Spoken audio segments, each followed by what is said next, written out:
better? A high-rate cashback card with a monthly fee, or a slightly lower rate card that's completely free, but packed with some perks? This is one of the biggest debates in Canadian personal finance right now. Today, we're settling it. In this corner, the fintech challenger, the new Wealthsimple Visa, with its flat and powerful 2% cashback. And in the other corner, the reigning champion of no-fee rewards, the Rogers World Elite Mastercard. Both of these cards are fantastic, but they're built for very different people. We're going to do the math, compare the perks, and find out which one truly deserves a spot in your wallet. Without further ado, let's get right into it.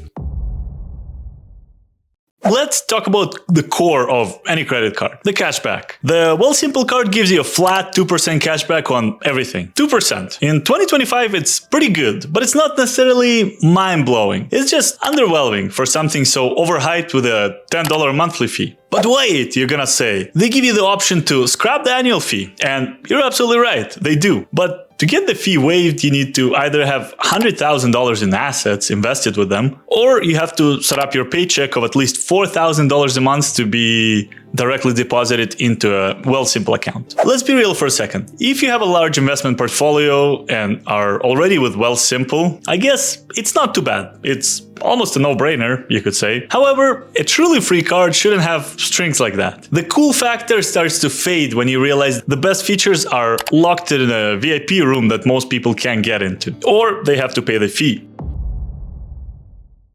Now, let's talk about the unlikely champion in the story. The Rogers World Elite Mastercard. Look, I have no love for our telecoms oligopolies. Rogers, Bell, Telus, I think we can all agree we pay some of the highest bills in the world, and I'm frankly tired of it. I would much rather support an innovator like Wealthsimple and use their products. My heart wants to be with Team Wealthsimple, but my brain and my wallet can't ignore the math. And the math is overwhelmingly in the favor of Rogers Mastercard. First, the cashback. The Rogers card gives you a base rate of 1.5% cashback on everything, right out of the gate. But here's a killer feature. If you're a Rogers or Shaw customer, you can redeem your cash back against the bill at 1.5 times multiplier. So that 1.5% you earn suddenly becomes 2.25% in value. And on any spending with Rogers itself, like the internet or the phone bill, you earn a flat 3% cashback. Let me repeat that. A free card gives you an effective 3% cashback on what is likely one of your biggest monthly bills. Besides rent, Wealthsimple gives you 2%. The numbers seem small, but one is 50% higher than the other if you redeem against Rogers services, and over 10% higher at 2.25% if you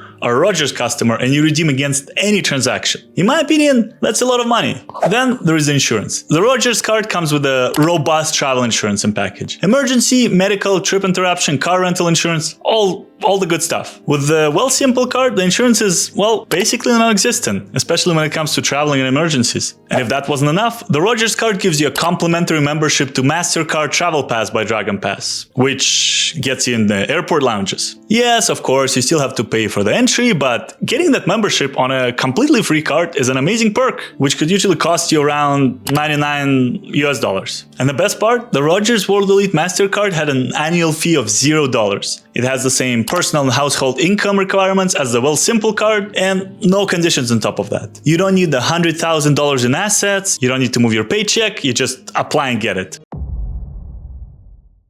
Alright, let's break this down head to head. First up, annual fee. This one is an easy one. The Wealthsimple card is $10 a month and the Rogers card is $0. The winner is pretty obvious. Now, the requirements. There is a huge difference. The Rogers card has a none besides the minimum income requirement. You just apply. The Wealthsimple card could technically be free, but the fee waiver locked behind that 100K asset or direct deposit requirement. Clear win, once again, for the Rogers here. Next, base cashback. Wealthsimple comes in at 2%. Rogers comes in at 1.5%. In theory, the Wealthsimple card is a winner. However, if you're a Rogers customer, you're already ahead by about 10%. Redeeming against Rogers bills puts you at an advantage of 50%. Now, let's say you don't want to move to Rogers at all. There might be many reasons. Okay, I get it. Let's do a little math here with me. The difference in the base cashback is 0.5%. 2% from Wealthsimple minus 1.5% from Rogers. This 0.05% is an extra money you're earning with Wealthsimple card. So the question is, at what point does the extra 0.5% add up to the $120 annual fee? The equation is $120 fee divided by 0.005, which is 0.05%. And the answer is $24,000. You need to spend $24,000 per year, or exactly $2,000 per month on your Wealthsimple card just to break even with the free Rogers card. Every dollar you spend above $24,000 a year is where you finally come out ahead. If you spend less than that, you would have actually been much better off with the lower cashback option, that is the Rogers card, because you wouldn't be paying the fee. Again, I have to give it to Rogers World Elite Mastercard. And okay, what about the bonus cashback? For Wealthsimple, there is a fee waiver if you meet the requirements, but you're still stuck at 2%.